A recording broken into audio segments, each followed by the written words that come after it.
Hey, there we go. YouTube, what's going on there? Kenny here, also known as SilentFan85. Welcome to another serious mode. For those that don't know, serious mode is where I kind of get to the heart of a topic and talk about it seriously, because I know we have a lot of fun here on the channel with streams and whatnot, but this is my chance to really kind of break away for a bit and talk about something serious. And while this next subject may not be serious to a certain parts of the population, to us as gamers and viewers and streamers and content creators, it's very serious. And let's go ahead and talk about streaming and being a streamer. Being a streamer myself, I find it very important to engage with my community, to take responsibility for my community, for my channel, for my actions, for my words, so on and so forth. You are impacting people when you go live. The second you go live, even if nobody's watching, they're eventually going to see that as a video, at least on my part. And somebody will eventually see that, and you are going to have either a very minimal or very large impact on somebody's day, that minute, that moment, so on and so forth. So you are personally responsible for everything you say and everything you put out there. Now, with that said, I may have said some things along the way that were pretty stupid, that impacted people in a negative way. I try to minimize that as much as possible. I'm human. Mistakes are going to be made. But as a streamer, you got to work hard to minimize that as much as possible, because again, we're all human beings. Streamers, YouTubers, content creators, we are not brought up in what I call a Hollywood setting. We're not used to being in front of a camera all the time. We're not used to holding back our words, trying to be more politically correct, so on and so forth, for those of us that try. And the reason I do that is because there is, at least on my channel, a growing community. And with a growing community comes great responsibility, because you are impacting everybody's life, and you're also impacting your numbers.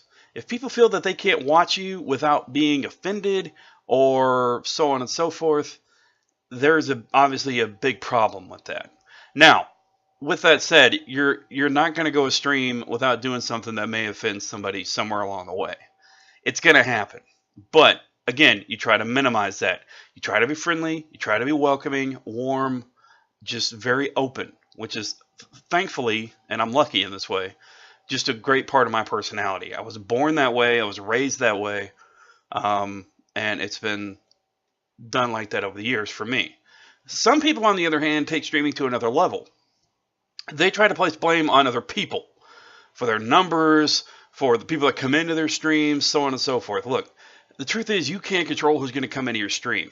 You can't control who's going to troll your stream. And you can't control your viewership numbers either.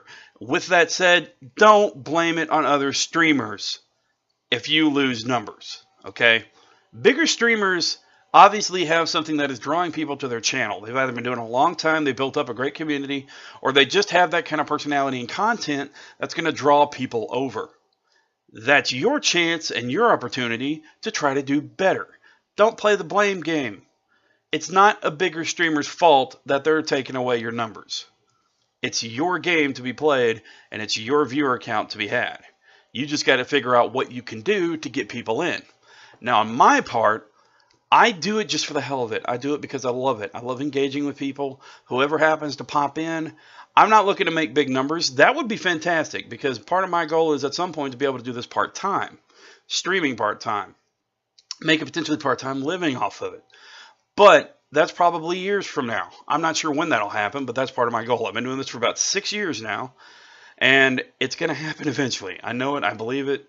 And I have been thinking about it and daydreaming about it for forever. And I'm working towards that goal because I have such a great community. Every time I get a stream going, there's always friendly people to come in and say hi. I have my normal folks that hang out, and I say normal. We are not normal whatsoever, but these guys come to watch me because they like the way I engage them, they like the content I provide, or so on and so forth, or they just like me, or it's the beard. It could be the beard too. A lot of people say, "Oh man, look at this guy's sexy beard," and I've even had some people subscribe and follow on Twitch because of my beard. So that's a small drawing point to my channel. I love my beard. I grew this beard a couple of years ago, and I've loved it ever since. But again, getting back to it. It's your responsibility. It's your stream. There's nobody to blame but yourself. But again, there are factors you cannot control. You cannot control your viewer count. You can't control who's going to pop into your stream and try to troll you. But what you can control is how you react and how you take it in stride. It's part of streaming. Your numbers are going to go up. Your numbers are going to go down. People are going to come in. People are going to go out. People will hang out for a while. You won't see them for a while. You may never see them again. Or they may come back and hang out for a bit. People have their lives to live. And another thing you got to remember is that their lives, very rarely, don't orbit around your stream. They still have lives to live. They still have other streamers they watch. They still have other content creators to watch. They still have other games to play. So on and so forth. So that's just my message on it. So again, I don't hope to offend anybody. I just recently, in the last couple of days, seen a lot of people on my Twitter feed, especially, talking about how they're blaming bigger streamers for their numbers being so low, so on and so forth. Another thing to take into consideration is scheduling. Me personally, I work a full-time job, so I can only do so much at such a time. But for those that are full-time streamers, look at your competition. Okay, look at other streamers. When are they streaming? When are gaps in their times that may be better for you to stream? The most premiere nights are usually Friday, Saturday, and Sunday. When a lot of people are off work, they want to chill out. Me personally, I stream at random times during the week, usually between 9 p.m. and 11 p.m. and 9 a.m. and 11 a.m. on Sunday. There's a bit of a theme there. It's kind of cool. And I also just realized it works out to 9/11. I am not Illuminati, I promise. Anyway, thanks for watching. Be sure to like, subscribe, comment. For now, I'll say salute. Remember, you're awesome. You're an awesome streamer. You really are. But it's all about attitude. It's all about presentation. It's all about personality. And it's all about engaging and being friendly. And by the way, if you do get trolls, kill them with a smile. Kill them with kindness. Try to convert them. Personally, I currently have a record of converting 3 trolls into subscribers here on the channel. And it's pretty awesome. Anyway, for now, I'll say salute. And again, remember, you're awesome. Never let the world tear you otherwise. See ya.